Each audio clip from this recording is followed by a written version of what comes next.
Hola familia de Venganza Final. Antes de empezar, si esta historia te llega al corazón, déjame un like y cuéntame en los comentarios desde qué país me estás viendo.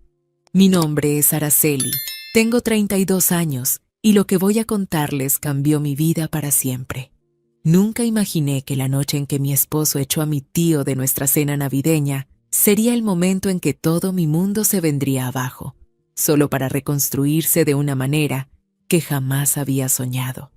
Porque lo que mi esposo no sabía, lo que nadie en esa mesa sabía, era que dentro de esa maleta vieja y raída que mi tío cargaba con tanto cuidado, venía la llave de mi verdadera libertad, mi herencia, el legado que cambiaría todo. Permítanme llevarlos 6 meses atrás, cuando mi vida parecía perfecta desde afuera. Vivía en una casa hermosa en las afueras de la ciudad. Una residencia de 2 pisos con jardín que mi esposo René Villarreal presumía ante sus amigos como si él la hubiera pagado completamente. La verdad era que yo había puesto el 50% del enganche con mis ahorros de años trabajando como contadora en una firma mediana, pero René tenía la habilidad de contar las historias de tal manera que él siempre terminaba siendo el héroe. Yo trabajaba de lunes a viernes, a veces incluso sábados durante la temporada de declaraciones fiscales, mientras René manejaba un pequeño negocio de importación de artículos electrónicos que, según él, estaba a punto de despegar en cualquier momento. Mi tío Héctor Sandoval, el hermano menor de mi difunta madre, había sido una presencia constante en mi vida desde que era niña. Era un hombre de 68 años, de rostro curtido por el sol y manos callosas de toda una vida de trabajo honesto. Después de que mi madre muriera cuando yo tenía 17 años, el tío Héctor se convirtió en mi figura paterna. Él nunca tuvo hijos propios, nunca se casó, dedicó su vida a trabajar en el campo, en construcción, en lo que fuera necesario para salir adelante. Vivía en un pueblo a 3 horas de la ciudad, en una casita modesta que heredó de mis abuelos. Su estilo de vida era simple, casi austero, y cada vez que venía a visitarme, llegaba con esa misma maleta de cuero desgastado que había pertenecido a mi abuelo. René nunca vio con buenos ojos a mi tío. Desde el principio de nuestra relación hace 8 años, mi esposo dejaba escapar comentarios sutiles sobre la apariencia de Héctor, sobre su ropa sencilla, sobre su forma de hablar sin los modismos citadinos que René consideraba refinados. Pero yo amaba a mi tío con todo mi corazón. Él me había enseñado el valor del trabajo honesto, me había apoyado económicamente para terminar mi carrera universitaria cuando las cosas se pusieron difíciles y nunca me pidió nada a cambio.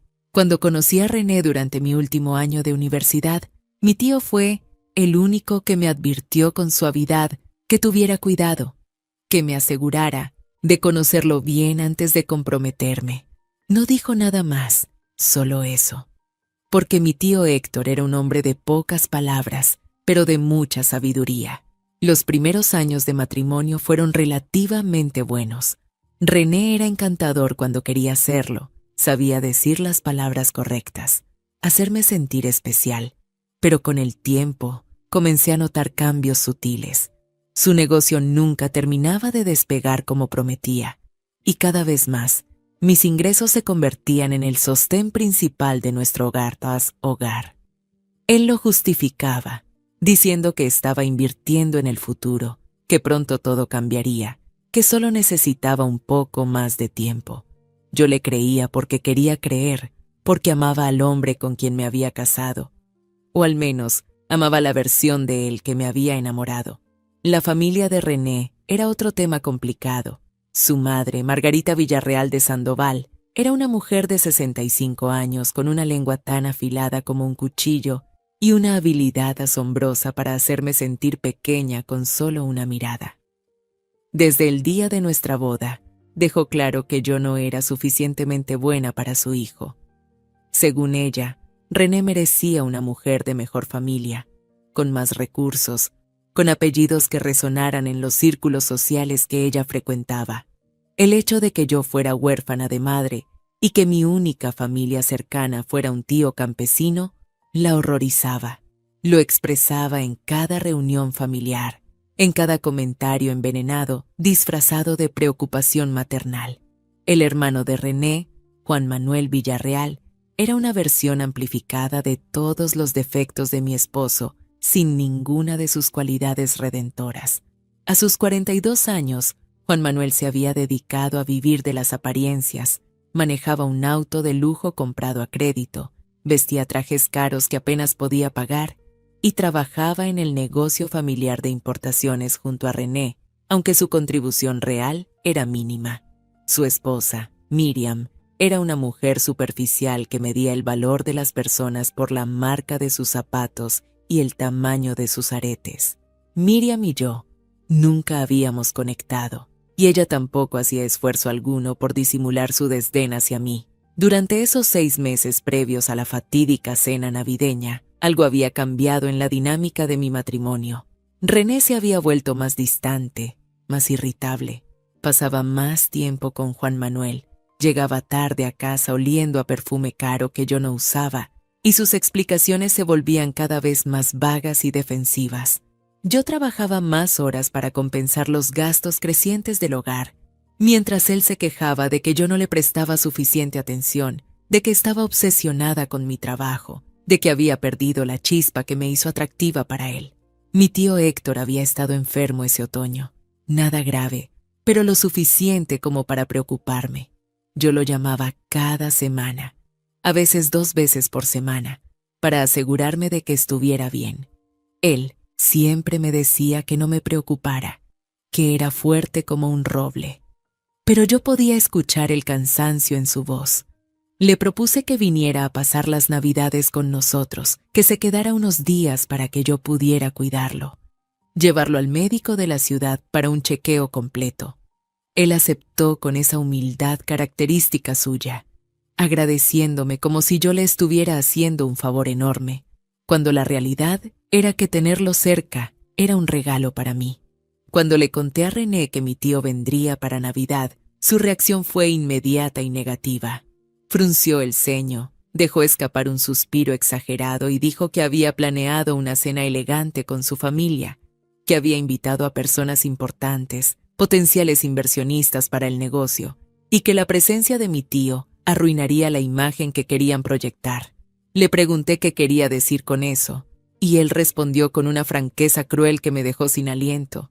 Dijo que mi tío parecía un vagabundo, que su ropa olía a pueblo, que su forma de hablar era vergonzosa, y que no quería que sus contactos pensaran que nuestra familia era de clase baja. Esas palabras me dolieron más de lo que puedo expresar, pero René era hábil manipulando situaciones. Me dijo que no era nada personal contra mi tío, que él entendía que yo lo amara, pero que teníamos que pensar en nuestro futuro, en las oportunidades de negocio, en construir una vida mejor. Me hizo sentir egoísta por querer que mi tío estuviera presente, como si yo estuviera poniendo mis sentimientos por encima de nuestro bienestar económico. Al final, cedí parcialmente. Le dije que mi tío vendría, pero que podíamos tenerlo en la casa de huéspedes, que no tenía que participar en la cena formal si tanto le molestaba. René aceptó a regañadientes, pero dejó claro que esperaba que yo mantuviera a mi tío fuera de vista durante la velada importante. Lo que yo no sabía era que René, Juan Manuel y Margarita habían estado planeando algo mucho más elaborado. Durante las semanas previas a Navidad, ellos tenían conversaciones que yo no escuchaba, reuniones que sucedían cuando yo estaba en el trabajo. Juan Manuel había conseguido contacto con un inversionista potencial, un hombre llamado Gregorio Mendoza, que supuestamente tenía capital para expandir el negocio de importaciones. René estaba desesperado por impresionarlo, por mostrarle que éramos una familia de éxito, de clase, de influencia. Y en su mente retorcida, la presencia de mi tío Héctor, con su maleta vieja y su ropa sencilla, era una amenaza a esa imagen cuidadosamente construida. Mi tío llegó 3 días antes de Navidad. Lo recogí en la estación de autobuses porque René se negó a acompañarme, diciendo que tenía una reunión importante que no podía cancelar.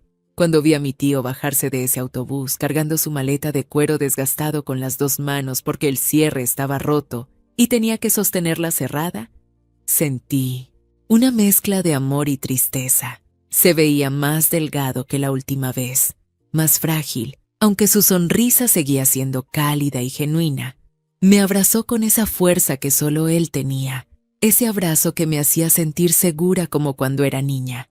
Durante el camino a casa, mi tío me habló sobre el pueblo, sobre los vecinos, sobre la cosecha de este año. Me contó que había estado arreglando la casa, preparándola para algo, aunque no especificó qué.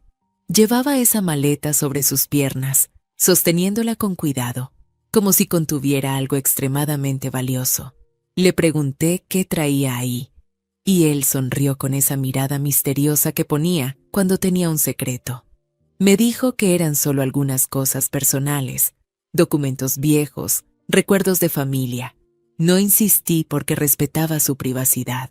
Cuando llegamos a casa, René estaba en la sala con Juan Manuel. Ambos estaban vestidos elegantemente, tomando whisky, riendo de algo que dejaron de encontrar gracioso en cuanto entramos. Mi tío saludó cortésmente, extendiendo su mano con esa humildad característica, pero René apenas la tomó, haciendo un gesto breve y frío antes de volverse hacia mí. Me dijo que había preparado la casa de huéspedes para mi tío, que era mejor que se acomodara allá para tener más privacidad. El mensaje implícito era claro: mantén a tu tío lejos de nosotros. Los siguientes 2 días fueron tensos. Yo dividía mi tiempo entre atender a mi tío, asegurarme de que estuviera cómodo y ayudar a René con los preparativos para la cena navideña. Margarita venía constantemente a supervisar, criticando cada detalle, desde la decoración hasta el menú. Miriam la seguía como una sombra, agregando sus propios comentarios despectivos. Ambas dejaban claro que esta cena era crucial para el futuro de la familia Villarreal y que yo tenía la responsabilidad de asegurarme de que todo fuera perfecto, especialmente manteniendo a mi tío fuera de la vista. La noche del 24 de diciembre llegó con una tensión que yo podía sentir en cada fibra de mi ser. Había pasado todo el día cocinando, decorando, asegurándome de que cada detalle estuviera impecable. René había contratado servicio de meseros para dar una impresión más sofisticada, y la casa estaba transformada en un escaparate de lujo que apenas podíamos costear. Los invitados comenzaron a llegar a las 8 de la noche. Gregorio Mendoza con su esposa, un par de empresarios locales con sus parejas y, por supuesto, toda la familia Villarreal. Mi tío Héctor estaba en la casa de huéspedes y yo le había llevado una cena especial antes de que comenzara la fiesta principal. Él me miró con esos ojos sabios y me preguntó si estaba bien, si era feliz. Le mentí. Le dije que todo estaba perfecto, que solo estaba un poco estresada por la cena. Él asintió, pero pude ver en su expresión que no me creía completamente. Antes de que me fuera, me detuvo y me dijo algo que se me quedaría grabado para siempre. Dijo: Araceli, mija, recuerda siempre quién eres y de dónde vienes. El valor de una persona no está en lo que tiene, sino en lo que es. Tu madre estaría muy orgullosa de la mujer en que te has convertido, y yo también lo estoy. Le di un beso en la frente y salí rápidamente porque sentía que iba a llorar.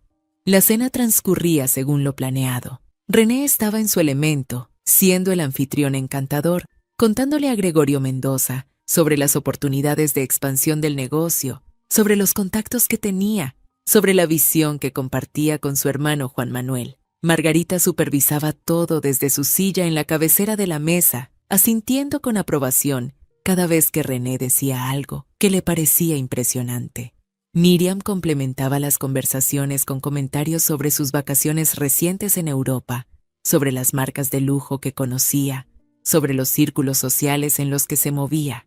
Yo estaba sentada junto a René, sonriendo cuando era necesario, asegurándome de que todos tuvieran sus copas llenas, atendiendo cada necesidad con la perfección de una anfitriona experimentada. Pero por dentro me sentía vacía, como si estuviera representando un papel en una obra de teatro que no había elegido protagonizar. Cada vez que escuchaba a René hablar sobre nuestro éxito, sobre nuestros logros, sobre nuestro futuro brillante, me preguntaba dónde estaba mi voz en esa narrativa, dónde estaba mi contribución reconocida. ¿Dónde estaba la verdad detrás de todas esas palabras cuidadosamente construidas? Eran casi las 10 de la noche cuando escuché un golpe suave en la puerta trasera de la cocina. Me disculpé de la mesa y fui a ver quién era.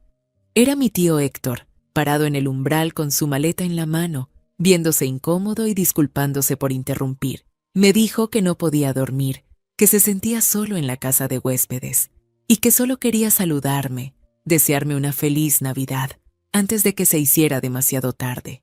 Su humildad me partió el corazón. Aquí estaba el hombre que me había criado, que me había dado todo lo que tenía, cuando más lo necesitaba, disculpándose por querer compartir un momento conmigo en Navidad. Le dije que por supuesto que podía entrar, que era absurdo que estuviera escondido cuando esta era una celebración familiar. Lo tomé de la mano y lo guié hacia el comedor. Puedo recordar exactamente la expresión en el rostro de René cuando nos vio entrar. Sus ojos se abrieron con shock, luego se entrecerraron con furia contenida. Margarita dejó escapar un jadeo audible. Juan Manuel y Miriam intercambiaron miradas de horror como si acabara de traer a un extraño de la calle. Presenté a mi tío con toda la dignidad que pude reunir. Les dije a los invitados que este era Héctor Sandoval, mi tío, el hermano de mi difunta madre, el hombre que me había criado y apoyado durante los años más difíciles de mi vida. Mi tío saludó con cortesía, dejando su maleta en el suelo junto a la puerta, extendiendo su mano para saludar a cada persona en la mesa. Algunos respondieron con educación forzada, otros apenas hicieron un gesto de reconocimiento. René se levantó de su silla con una sonrisa tensa que no llegaba a sus ojos. Se acercó a mí y me susurró al oído con una voz tan baja que solo yo podía escucharla. Me dijo que qué demonios estaba haciendo, que le había arruinado la noche, que había hecho quedar mal a toda la familia frente a personas importantes. Le respondí en el mismo tono bajo que era Navidad, que mi tío era familia y que merecía estar aquí tanto como cualquiera. René apretó su mandíbula, esa señal que yo había aprendido a reconocer como preludio de una explosión. Pero en lugar de estallar ahí mismo, René se volvió hacia mi tío con una expresión que intentaba ser amable, pero que rezumaba condescendencia. Le dijo a Héctor que qué agradable sorpresa, que no sabía que vendría a saludar, pero que desafortunadamente estaban en medio de una cena de negocios muy importante y no tenían espacio adicional en la mesa. Le sugirió que podía llevarle un plato a la casa de huéspedes, que estaría mucho más cómodo allá. Mi tío, siempre humilde, asintió y comenzó a disculparse, diciendo que no quería causar molestias, que solo había venido a desear feliz Navidad. Pero yo no iba a permitir eso. Me planté junto a mi tío y dije que por supuesto que había espacio, que podíamos añadir una silla fácilmente. Miré directamente a Gregorio Mendoza y a los otros invitados y les expliqué que mi tío había sido fundamental en mi educación, que gracias a él había podido terminar mi carrera universitaria, convertirme en la profesional que era hoy. Pensé que al enmarcarlo de esa manera, René no podría objetar sin quedar mal frente a sus invitados. Si hasta aquí ya sientes que esta historia te recuerda algo que viviste, escríbeme en los comentarios. No estás sola en esto. Pero subestimé la profundidad del clasismo y la crueldad de mi esposo. René miró a mi tío de arriba abajo, con un desdén que no se molestó en ocultar. Señaló la maleta vieja que Héctor había dejado en el suelo y preguntó en voz alta, con un tono de burla apenas disimulado, ¿qué era esa cosa? Si mi tío planeaba mudarse a nuestra casa. Juan Manuel soltó una risa y Miriam se tapó la boca para ocultar una sonrisa cruel. Margarita negó con la cabeza, murmurando algo sobre la vergüenza que esto representaba para la familia. Mi tío, con la dignidad que solo los verdaderamente nobles pueden mantener bajo humillación, explicó que era solo su maleta de viaje, que la había traído porque contenía algunos documentos importantes que quería mostrarme.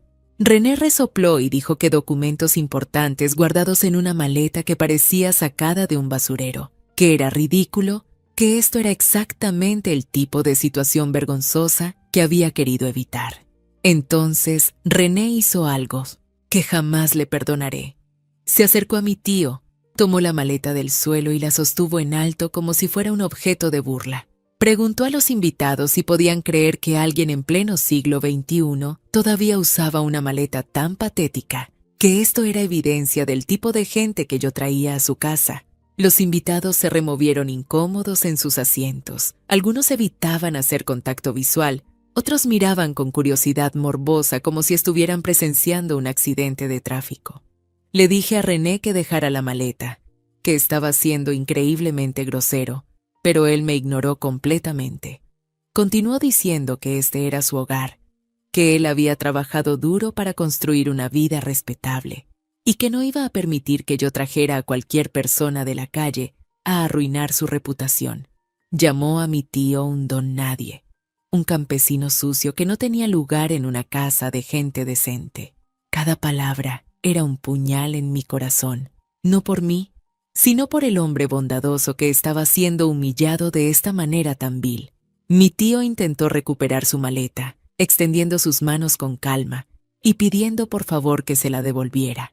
Pero René la alejó, sosteniéndola fuera de su alcance como un bravucón de escuela. Juan Manuel se levantó para unirse a la diversión y entre los dos comenzaron a pasarse la maleta como si fuera un juego, riendo mientras mi tío intentaba recuperarla con toda la dignidad que podía mantener. Margarita no hizo nada por detenerlos. De hecho, comentó que tal vez esto le enseñaría a ciertas personas a no presentarse sin invitación en lugares donde no eran bienvenidas.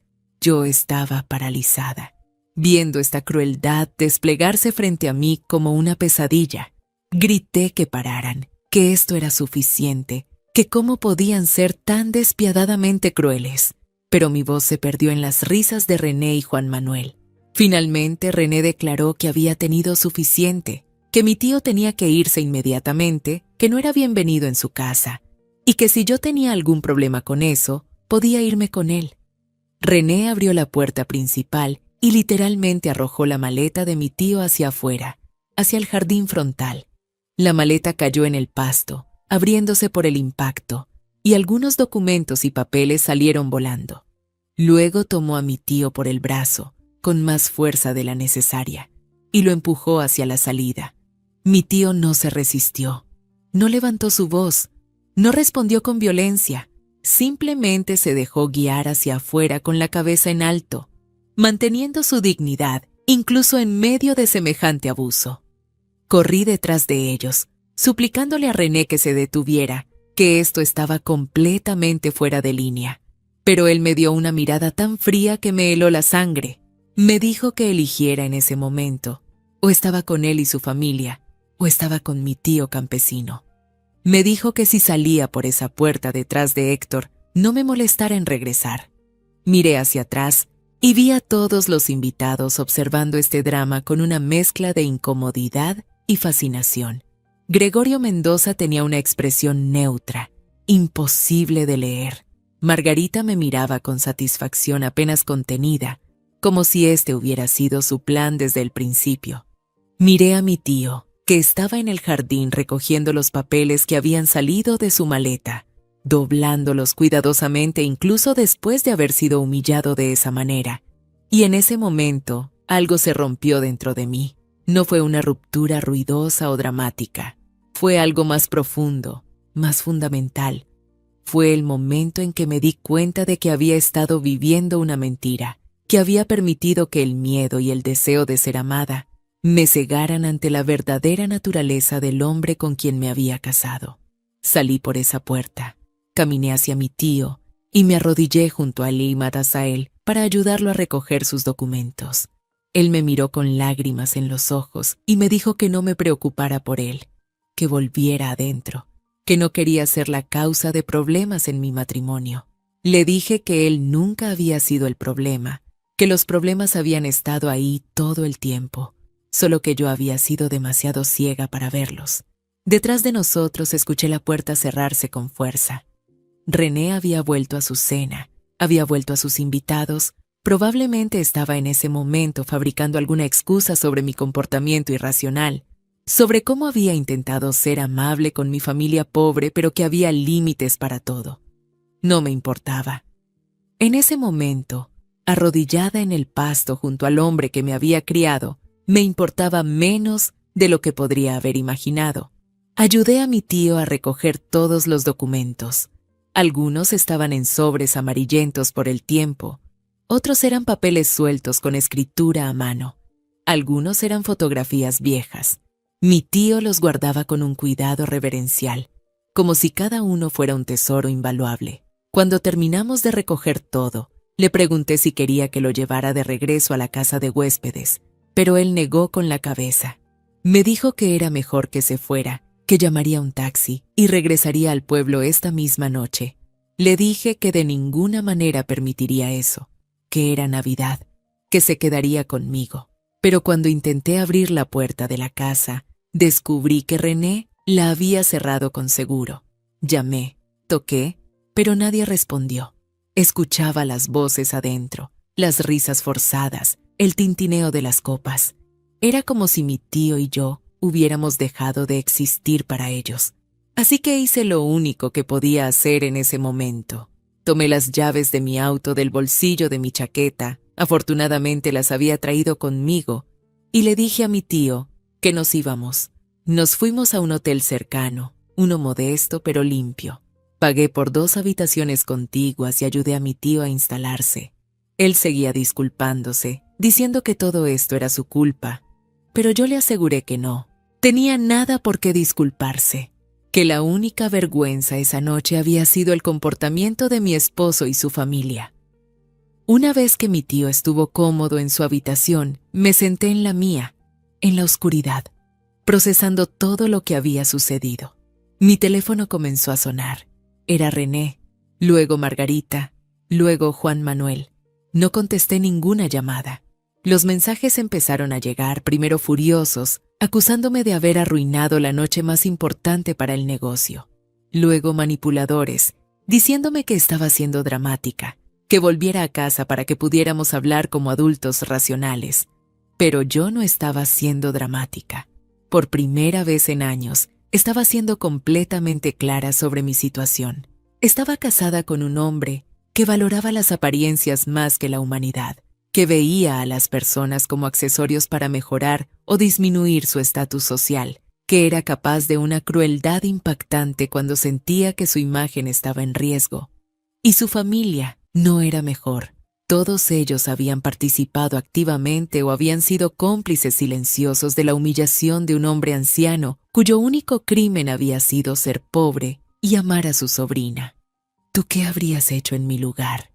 ¿Te habrías quedado, intentado arreglar las cosas, perdonado esta atrocidad en nombre del matrimonio y la familia? ¿O habrías hecho lo que yo hice esa noche? Decidir que había límites que no se podían cruzar, líneas que una vez atravesadas cambiaban todo para siempre. Dormí poco esa noche. Cada vez que cerraba los ojos veía la expresión en el rostro de mi tío mientras René lo humillaba. Veía la satisfacción en los ojos de Margarita. Escuchaba las risas crueles de Juan Manuel y Miriam. Y algo dentro de mí, algo que había estado dormido durante años, comenzó a despertar. Era algo frío, calculador, determinado. Era la parte de mí que había heredado de mi madre, la mujer fuerte que había criado a su hija sola, contra todo pronóstico, que nunca se había doblegado ante nadie. A la mañana siguiente, el día de Navidad, me levanté temprano y toqué la puerta de mi tío. Él ya estaba despierto, sentado en la cama con su maleta abierta frente a él. Me miró cuando entré y sonrió. Esa sonrisa triste que rompe corazones. Me dijo que había estado pensando toda la noche, que tenía que hablar conmigo sobre algo importante, algo que había estado posponiendo porque pensaba que tenía más tiempo, pero que los eventos de anoche le habían mostrado que no podía esperar más. Mi tío sacó un sobre grande de su maleta, uno de esos sobres legales amarillos. Dentro había documentos, muchos documentos. Con manos temblorosas comenzó a explicarme algo que cambiaría mi vida para siempre. Me contó sobre mi abuelo materno, un hombre que murió cuando yo era bebé y del cual apenas tenía recuerdos vagos. Mi abuelo había sido propietario de tierras, muchas tierras, en las afueras del pueblo donde mi tío ahora vivía. Eran terrenos que en su tiempo no valían mucho, tierra árida que apenas servía para la agricultura de subsistencia. Pero hace 5 años, me explicó mi tío, las cosas habían comenzado a cambiar. El gobierno había anunciado planes para una nueva carretera que conectaría nuestra región con la costa. Una autopista de 4 carriles que transformaría la economía local. Los terrenos de mi abuelo estaban justo en el camino de ese desarrollo. Desarrolladores inmobiliarios habían comenzado a comprar tierra en la zona, anticipando el boom que vendría cuando la carretera estuviera completa. El valor de esas tierras se había multiplicado exponencialmente. Mi abuelo, me dijo mi tío, había dejado esas tierras en herencia para mí. Yo era su primera nieta, la hija de su hija favorita, y en su testamento había especificado que cuando yo cumpliera 30 años, las tierras pasarían a mi nombre. Mi tío, como albacea del testamento y único hijo vivo de mi abuelo, había estado manejando esas tierras durante todos estos años, preparando todo para el momento en que yo estuviera lista para reclamar mi herencia. Me quedé sin palabras, mirando los documentos que mi tío extendía frente a mí. Había escrituras de propiedad, certificados de título, avalúos recientes de la tierra, ofertas de compra de desarrolladores inmobiliarios. Las cifras eran astronómicas, números que nunca había imaginado ver en mi vida. No era millonaria en el sentido de las películas, pero definitivamente tenía suficiente para nunca tener que preocuparme por dinero nuevamente, para vivir cómodamente, para hacer lo que quisiera con mi vida. Le pregunté a mi tío por qué nunca me había dicho nada. Él explicó que había querido hacerlo muchas veces, pero que siempre había pospuesto el momento. Cuando yo era más joven, acababa de perder a mi madre y estaba lidiando con tanto dolor que él no quería agregar más complejidad a mi vida. Luego, cuando me casé con René, algo en él le decía que esperara, que se asegurara de que yo estuviera en un lugar estable en mi vida antes de entregarme esta información. Y honestamente, agregó con una mirada significativa, nunca había confiado en René. Nunca había creído que ese hombre me amara por quien yo era en lugar de por lo que podía obtener de mí. Mi tío me dijo que había venido a verme esta Navidad, específicamente para entregarme estos documentos, para explicarme todo, para asegurarse de que yo supiera exactamente lo que tenía y qué opciones tenía para mi futuro. La maleta vieja que René había ridiculizado y arrojado al jardín contenía el futuro que mi abuelo había construido para mí. El legado que había protegido todos estos años esperando el momento correcto. Mientras procesaba esta información, mi tío sacó otro documento. Era una oferta de compra de un desarrollador importante, una empresa que quería adquirir las tierras para construir un complejo residencial y comercial. La oferta era generosa, increíblemente generosa, pero mi tío me advirtió que no tenía que aceptarla si no quería. Las tierras eran mías para hacer con ellas lo que me pareciera mejor, venderlas, desarrollarlas yo misma, conservarlas como inversión a largo plazo. La decisión era completamente mía. En ese momento, sentada en esa habitación de hotel modesta en la mañana de Navidad, miré a mi tío y vi no solo al hombre humilde que había criado, sino al guardián sabio que había protegido mi futuro durante décadas. Él había vivido con sencillez, trabajando en empleos modestos, vistiendo ropa simple, viajando con una maleta vieja, todo mientras guardaba un secreto que habría tentado a muchos a aprovecharse. Pero él nunca había tocado un centavo de lo que era mío, nunca había considerado esa riqueza como algo que le perteneciera, incluso cuando podría haberle facilitado enormemente su propia vida. Le pregunté por qué había mantenido ese estilo de vida tan austero si manejaba recursos tan significativos. Mi tío sonrió y me dijo algo que nunca olvidaré. Dijo, Araceli, el dinero no cambia quién eres, solo revela quién siempre has sido. Yo soy un hombre simple, y eso está bien. No necesito lujos para ser feliz. Pero tú, mija, tú eres diferente. Tienes la educación, la ambición, la visión para usar estos recursos para algo grande. Por eso tu abuelo te los dejó a ti. Él vio en ti lo mismo que yo veo. Una mujer de sustancia que no se define por lo que tiene, sino por lo que hace con lo que se le da. En ese momento tomé una decisión, No fue una decisión impulsiva o emocional, aunque las emociones ciertamente estaban presentes. Fue una decisión fría, calculada, basada en la claridad absoluta que solo viene cuando todas las ilusiones se han desvanecido. Decidí que no volvería con René, que no intentaría salvar un matrimonio que había estado construido sobre cimientos falsos desde el principio. Pero más importante aún, decidí que no me iría silenciosamente. No dejaría que René y su familia creyeran que me habían derrotado, que su humillación había funcionado. Pasé los siguientes días en ese hotel con mi tío, planificando. Contacté a un abogado matrimonial, uno de los mejores en la ciudad, alguien que me había sido recomendado por una colega en mi firma contable. Le expliqué mi situación en detalle, incluyendo la nueva información sobre mi herencia. El abogado, una mujer brillante llamada Patricia Sánchez, me escuchó con atención y luego me trazó un plan de acción. Primero, aseguraríamos legalmente mi herencia, asegurándonos de que estuviera completamente protegida y separada de cualquier reclamación que René pudiera intentar hacer. Segundo, iniciaríamos procedimientos de divorcio basados en causales que documentaríamos meticulosamente. También contacté a un contador especializado en bienes raíces e inversiones. Me reuní con él y con mi tío. Revisamos todas las opciones para las tierras. Evaluamos las ofertas de compra. Discutimos posibilidades de desarrollo. Decidimos vender aproximadamente el 60% de las tierras al desarrollador que había hecho la mejor oferta, lo cual me daría liquidez inmediata significativa, mientras retenía el 40% restante como inversión a largo plazo, anticipando que el valor seguiría incrementándose una vez que la carretera estuviera completa.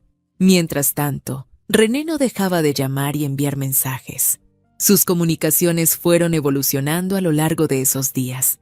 Primero fueron furiosas, acusándome de ser dramática e irracional. Luego se volvieron manipuladoras, diciéndome que entendía que estaba molesta pero que estaba exagerando, que mi tío no había ayudado con su comportamiento inapropiado. Finalmente, cuando pasaron varios días sin respuesta mía, los mensajes se volvieron casi desesperados, diciendo que me extrañaba, que podíamos trabajar en esto, que la familia era importante. Lo que René no sabía era que cada uno de esos mensajes estaba siendo documentado, guardado, analizado por mi abogada. Cada palabra que él escribía en esos momentos de emociones altas se convertiría en evidencia para los procedimientos legales que vendrían. Patricia me había aconsejado no responder, no comprometerme en ninguna comunicación que pudiera ser usada en mi contra más adelante. Era difícil mantener ese silencio, pero lo hice. Una semana después de la fatídica cena navideña, decidí que era hora de volver a la casa, no para reconciliarme, sino para recoger mis cosas y comenzar el siguiente capítulo de mi vida. Patricia me acompañó, junto con un notario, para asegurarse de que todo se documentara apropiadamente. Cuando llegamos, René estaba en casa, y su reacción al verme llegar con una abogada y un notario fue una mezcla de confusión y alarma. Intentó acercarse, intentó abrazarme diciéndome que estaba tan aliviado de que finalmente hubiera vuelto a casa, que habíamos necesitado este tiempo separados para poner las cosas en perspectiva. Pero Patricia intervino inmediatamente, de manera profesional pero firme, informándole que estaba allí en capacidad legal representando mis intereses y que cualquier comunicación debería ser dirigida a ella. La expresión en el rostro de René al procesar esto fue casi cómica, si no fuera por todo el dolor que había causado. Le informamos que estaba iniciando procedimientos de divorcio, que tendría documentos legales en los próximos días y que estaba allí ese día específicamente para recoger mis pertenencias personales y documentos importantes. René intentó argumentar preguntando si esto era realmente necesario, si no podíamos hablar como adultos, resolver nuestras diferencias, pero su tono había cambiado completamente. Ya no era el hombre arrogante que había echado a mi tío de la casa. Ahora había miedo en sus ojos, miedo de perder no solo a su esposa, sino probablemente todo lo que esa esposa había estado proporcionando financieramente todos estos años. Mientras recogía mis cosas, sistemáticamente, habitación por habitación, René me seguía, intentando razonar conmigo. Me recordaba los buenos tiempos que habíamos tenido Me preguntaba cómo podía tirar todo por la borda por algo tan insignificante como una discusión sobre mi tío. Esa palabra insignificante me hizo detenerme. Me volví hacia él y le dije con una calma que sorprendió incluso a mí misma que no había nada insignificante en lo que había hecho. Le dije que había revelado exactamente quién era. Un hombre que valoraba el estatus sobre la humanidad, las apariencias sobre la sustancia, y que yo no quería pasar ni un día más de mi vida con alguien así. René entonces cambió de táctica. Se puso furioso, comenzó a gritarme que yo no era nada sin él, que él me había dado una vida, una casa, un estatus social que nunca habría tenido por mi cuenta. Me dijo que si me iba me arrepentiría, que no sobreviviría sola, que volvería suplicando en pocas semanas. Patricia intervino nuevamente, advirtiéndole que cualquier amenaza o intimidación sería documentada y usada en los procedimientos legales. Eso lo calló temporalmente, pero podía ver la rabia burbujeando justo debajo de la superficie. Mientras cargábamos las últimas cajas en mi auto, Margarita llegó a la casa. Aparentemente René la había llamado en pánico cuando me vio llegar con la abogada. Ella entró como un huracán, demandando saber qué estaba pasando, por qué estaba yo destruyendo a su pobre hijo por un capricho. Le expliqué con toda la paciencia que pude reunir que no era un capricho, que era una decisión basada en años de faltarle el respeto y que culminó en la humillación inexcusable de mi tío.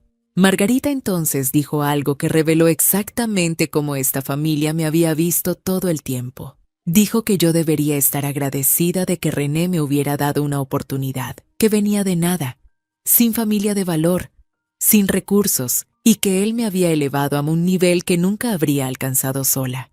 Me dijo que era una ingrata, que no valoraba todo lo que la familia Villarreal había hecho por mí, y que me arrepentiría de esta decisión cuando me diera cuenta de que nadie más querría a una mujer con mi bagaje. Sus palabras, crueles como eran, no me lastimaron de la manera que ella pretendía. De hecho, hicieron lo opuesto. Me liberaron completamente de cualquier duda residual que pudiera haber tenido sobre mi decisión. Esta familia había visto mi humildad y mi trabajo duro como debilidad, mi amor por mi tío como vergüenza social, y mi contribución a nuestro hogar como algo que debería agradecer que me permitieran hacer. Ellos nunca me habían visto como una igual. Nunca me habían respetado verdaderamente. ¿Has tenido una suegra así? Alguien que constantemente te hacía sentir que no eras suficientemente buena, que debías estar agradecida por ser incluida en su preciosa familia. Cuéntame en los comentarios si has vivido algo similar. Antes de irme, hice algo que Patricia había sugerido. Entregué formalmente a René un inventario completo de todos los activos matrimoniales a los que había contribuido, incluyendo los registros financieros meticulosos que como contadora había mantenido durante todo nuestro matrimonio. El documento mostraba claramente que yo había contribuido con el 50% o más a casi todos los activos significativos que poseíamos: la casa, los autos, incluso el capital inicial para el negocio de René. También incluía deudas que él había acumulado sin mi conocimiento, tarjetas de crédito al máximo comprando lujos que no podíamos costear, préstamos personales que había tomado para mantener las apariencias ante sus amigos. La expresión en el rostro de René mientras leía ese documento fue de puro shock. Él había asumido, como muchos hombres asumen, que porque él se presentaba como el proveedor principal, porque él hablaba en voz alta sobre sus negocios y sus planes, que era él quien sostenía nuestra vida. La realidad, documentada meticulosamente en esas páginas, contaba una historia muy diferente. Yo había sido la verdadera columna vertebral financiera de nuestro matrimonio, mientras él jugaba a ser empresario con capital que en gran parte provenía de mi trabajo. Me fui de esa casa por última vez sintiéndome más ligera de lo que había sentido en años. No me llevé todo. Todavía tendríamos que dividir los activos formalmente a través del proceso legal. Pero me llevé lo que importaba: mi dignidad, mi claridad sobre quién era yo y qué merecía, y la libertad de comenzar de nuevo sin las cadenas de un matrimonio que había sido una mentira desde el principio. Renté un apartamento temporal, uno pequeño pero cómodo en una buena parte de la ciudad. Mi tío se quedó conmigo durante algunas semanas más, y su presencia fue un consuelo invaluable durante ese periodo de transición. Procesamos juntos la venta parcial de las tierras, firmamos los contratos, abrí cuentas de inversión para manejar los fondos apropiadamente. Era surreal ver esas cifras en mis estados de cuenta, saber que tenía recursos que cambiarían fundamentalmente las opciones disponibles para mí en la vida. Pero lo más importante que hice durante esas semanas fue reflexionar sobre qué quería realmente de mi futuro. No quería simplemente ser rica, quería tener propósito, impacto, significado. Había pasado años trabajando para otros, construyendo las visiones de otras personas, sacrificando mi propio potencial en el altar de un matrimonio que nunca me había valorado verdaderamente. Ahora tenía la oportunidad de construir algo que fuera completamente mío. Decidí que quería mantener mi trabajo como contadora por ahora. Me daba estructura y mantenía mis habilidades afiladas, pero también quería comenzar a planear algo más grande.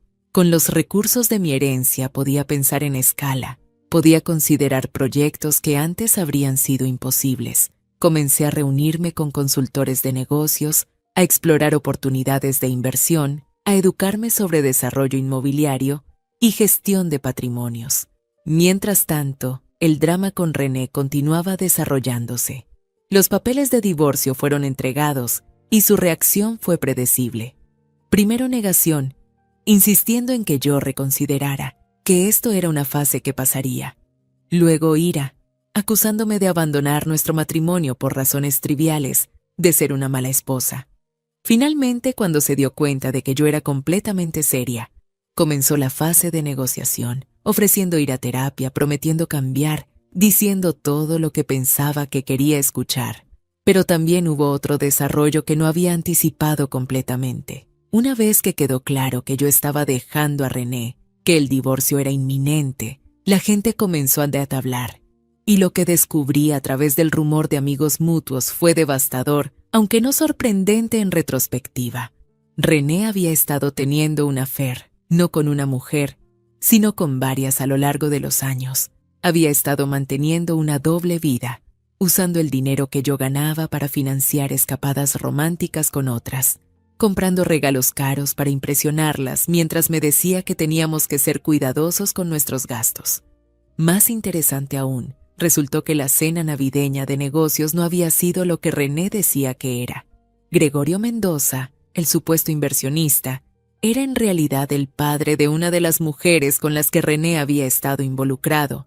La cena había sido un intento elaborado de René de demostrarle al padre de su amante que era un hombre de recursos, exitoso, digno de su hija. La presencia de mi tío había amenazado esa ilusión cuidadosamente construida, razón por la cual René había reaccionado con tanta violencia desproporcionada.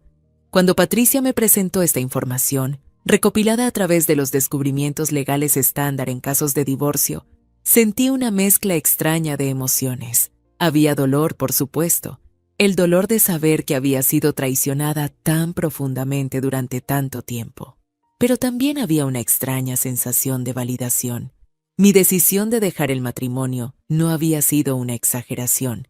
Si acaso, había sido una respuesta insuficiente a una situación que era mucho peor de lo que había imaginado inicialmente. Usamos esta información estratégicamente en las negociaciones de divorcio. En nuestro estado, la infidelidad era relevante para la división de activos, especialmente cuando podía demostrarse que fondos matrimoniales habían sido usados para financiar las aventuras. Patricia construyó un caso meticuloso, documentando transferencias bancarias, cargos en tarjetas de crédito, recibos de hoteles y restaurantes. El cuadro que emergió era de un hombre que había estado viviendo muy por encima de nuestros medios, financiando un estilo de vida secreto, mientras simultáneamente me criticaba por no contribuir suficiente a nuestro hogar. René y sus abogados intentaron contraatacar, argumentando que yo había ocultado activos, que la herencia de mi abuelo debería ser considerada propiedad matrimonial, ya que había sido adquirida durante nuestro matrimonio. Pero Patricia había anticipado esto. La herencia había sido explícitamente dejada a mí en el testamento de mi abuelo, que había sido escrito décadas antes de que conociera a René. Legalmente, era indiscutiblemente propiedad separada, completamente protegida de cualquier reclamación que René pudiera hacer. El proceso de divorcio tomó varios meses, como estos procesos suelen tomar. Durante ese tiempo, mi vida comenzó a transformarse en formas que nunca había imaginado. Con la seguridad financiera que mi herencia proporcionaba, comencé a tomar decisiones que antes habrían sido imposibles. Dejé mi trabajo en la firma contable y comencé mi propia consultoría, especializándome en ayudar a pequeñas empresas y emprendedores con su planificación financiera y estratégica. También comencé a involucrarme en proyectos comunitarios. Establecí una fundación pequeña enfocada en proporcionar becas educativas para jóvenes de comunidades rurales, como la comunidad donde mi tío había vivido toda su vida, como la comunidad donde mi madre había crecido.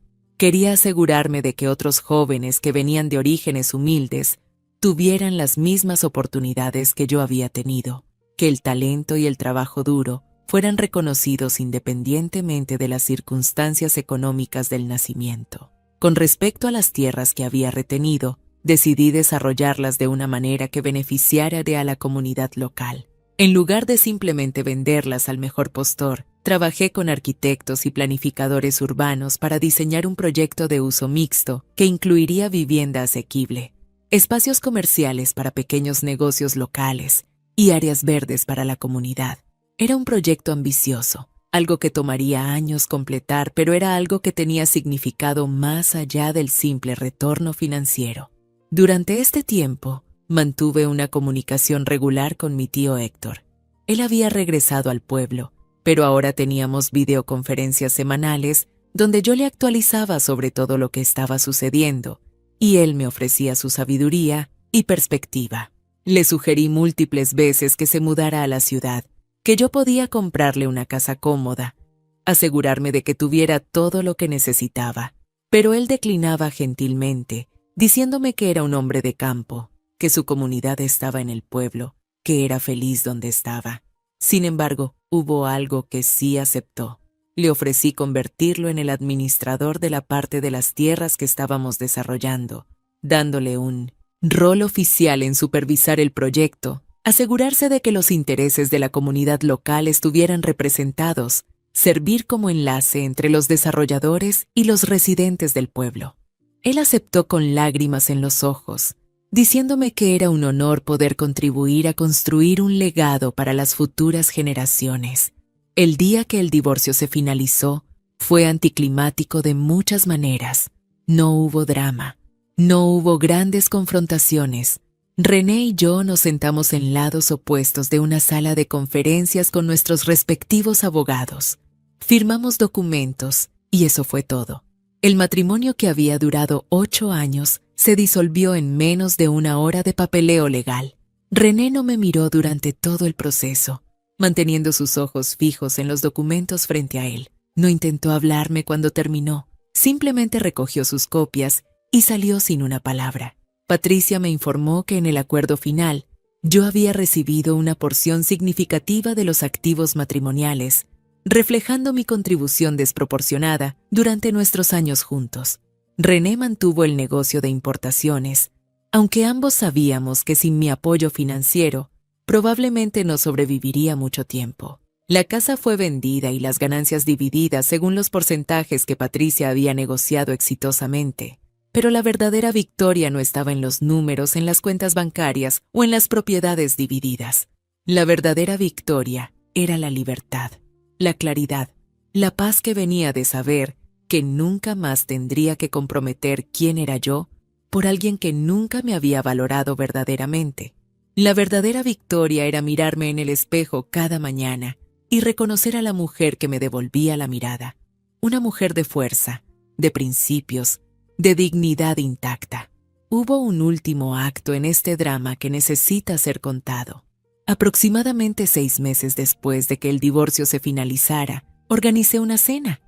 No era una cena casual, era una celebración formal, una inauguración simbólica del proyecto de desarrollo comunitario que estábamos comenzando en las tierras de mi abuelo. Invité a los líderes comunitarios del pueblo, a los arquitectos y planificadores con quienes estábamos trabajando, a los inversionistas que habían apoyado la visión, a los amigos verdaderos que me habían apoyado durante todo el proceso de divorcio y reconstrucción. Y en el centro de esa celebración, en la mesa de honor, senté a mi tío Héctor. Él llegó con su maleta vieja, porque como dijo con una sonrisa, esa maleta había traído buena suerte una vez y no iba a cambiarla ahora. Pero esta vez, nadie se burló de esa maleta. Esta vez, cuando él entró a la sala, fue recibido con aplausos, con respeto, con el reconocimiento que siempre había merecido, pero que había sido negado en aquella horrible noche navideña. Durante la cena, di un discurso. Hablé sobre los viajes inesperados que la vida nos presenta, sobre cómo a veces las peores humillaciones se convierten en las mayores liberaciones. Hablé sobre el valor de las personas que nos aman sin condiciones, que protegen nuestros intereses incluso cuando no saben que están siendo observados, que mantienen su dignidad bajo fuego porque saben quiénes son en su núcleo. Y hablé sobre mi tío Héctor, el hombre que había sido llamado sucio, ridiculizado por su apariencia simple, pero que resultó ser el guardián del futuro más brillante que yo podría haber imaginado. Mi tío también habló esa noche, aunque él era un hombre de pocas palabras. Dijo que el dinero viene y va, que las propiedades y las tierras son temporales, pero que el carácter de una persona, eso es eterno. Dijo que estaba orgulloso de mí, no porque había heredado riqueza, sino porque había elegido usarla con sabiduría, con compasión, con visión para algo más grande que yo misma. Y luego contó una historia sobre mi madre, su hermana, que yo nunca había escuchado antes. Dijo que cuando mi madre estaba muriendo, cuando sabía que me dejaría huérfana a una edad tan joven, ella le había hecho prometer 2 cosas. Primero, que cuidaría de mí, que se aseguraría de que tuviera todas las oportunidades que ella había querido darme. Y segundo, que nunca me dejaría olvidar mi valor, que nunca permitiría que nadie me hiciera sentir menos de lo que era. Él había mantenido esa promesa durante todos estos años, incluso cuando significaba soportar humillación, incluso cuando significaba ser juzgado y despreciado por personas que valoraban las apariencias sobre la sustancia. Cuando mi tío terminó de hablar, no había un ojo seco en esa sala. Las personas se acercaron a él durante toda la noche, estrechando su mano, agradeciéndole por su ejemplo, por su servicio a la comunidad, por su papel en hacer posible este proyecto que beneficiaría a tantos. Y yo observé, sintiendo una satisfacción profunda y tranquila, sabiendo que la justicia había sido servida de la manera más perfecta posible, no a través de venganza o retribución, sino a través de la simple revelación de la verdad. ¿Crees que exageré o que hice lo correcto? Porque hay personas que me han dicho que debería haber intentado salvar mi matrimonio, que el divorcio debería ser siempre el último recurso, que tal vez René habría cambiado si le hubiera dado más oportunidades. Pero yo no creo eso. Creo que las personas te muestran quiénes son cuando están bajo presión, cuando sus verdaderos valores son puestos a prueba. Y René me mostró exactamente quién era esa noche cuando echó a mi tío de nuestra casa. Ahora, 1 año después de todo esto, mi vida es irreconocible de lo que era. Vivo en una casa hermosa que compré por mí misma. Una casa que elegí porque me encantaba, no porque impresionaría a nadie. Mi consultoría de negocios está prosperando, trabajando con clientes que valoran mi experiencia y pagan apropiadamente por mis servicios. El proyecto de desarrollos comunitario está en marcha, con las primeras fases de construcción comenzando y promesa de transformar la vida de cientos de familias. He comenzado a salir nuevamente, aunque con mucha más cautela y sabiduría de la que tenía cuando era joven. Ahora sé qué buscar en un compañero, qué señales de alarma no ignorar, qué valores son no negociables, y sé que estoy perfectamente bien sola, que no necesito a nadie para completarme o validarme, que soy suficiente por mi cuenta. En cuanto a René y su familia, he escuchado a través del rumor que las cosas no han ido bien para ellos. El negocio de importaciones quebró dentro de los 6 meses de nuestro divorcio, incapaz de sobrevivir sin mi apoyo financiero. René tuvo que declararse en bancarrota. Perdió el apartamento donde se había mudado después de vender nuestra casa. Margarita, quien tanto valoraba las apariencias y el estatus social, ahora tiene que lidiar con la vergüenza de tener un hijo que fracasó tan espectacularmente. Juan Manuel y Miriam tuvieron su propio conjunto de problemas financieros, aparentemente resultado de vivir más allá de sus medios durante demasiado tiempo. No siento satisfacción en sus desgracias, aunque admito que hay una cierta justicia poética en cómo las cosas se desarrollaron. Principalmente, sin embargo, me siento indiferente. Ellos son parte de un capítulo de mi vida que está cerrado. Una lección aprendida. Una experiencia que me formó pero que ya no me define. La lección más importante que aprendí de toda esta experiencia es que el verdadero poder no viene de la riqueza, o el estatus, o las apariencias. El verdadero poder viene de conocerte a ti mismo, de vivir en alineación con tus valores, de tener el coraje de alejarte de situaciones que no te sirven, sin importar cuán cómodo o seguro parezcan desde afuera. Mi tío Héctor había entendido esto toda su vida. Había vivido con sencillez no porque fuera pobre en espíritu, sino porque era rico en las cosas que realmente importaban. Integridad, lealtad, amor incondicional. La maleta vieja que René ridiculizó, que arrojó al jardín con tanto desdén, esa maleta contenía no solo documentos legales y escrituras de propiedad, contenía la prueba de que el valor verdadero a menudo viene en paquetes simples, que las personas más sabias son frecuentemente aquellas que el mundo pasa por alto, que la riqueza real se mide no en lo que tienes, sino en quién eres cuando nadie está mirando. Si esta historia te tocó el corazón, compártela con alguien que también necesite escucharla. En los comentarios cuéntame, ¿has vivido algo similar? ¿Desde qué país me estás viendo? Me leo todos los comentarios y tu historia podría inspirar a alguien más que está pasando por algo similar.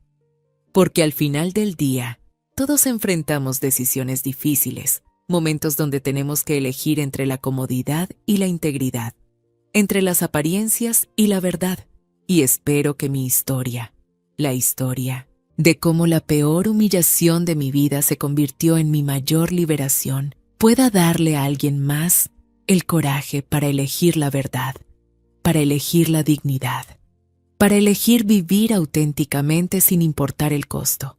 La cena aquella noche de Navidad, cuando mi esposo echó a mi tío de nuestra casa, fue el final de una vida que nunca me había pertenecido realmente, pero también fue el comienzo de una vida que construí desde cero, basada en mis propios términos, guiada por mis propios valores, rica en las formas que realmente importan, y esa vida, esta vida que vivo ahora con propósito y paz y posibilidades ilimitadas, esa es la verdadera herencia que mi tío trajo en su maleta vieja aquella noche.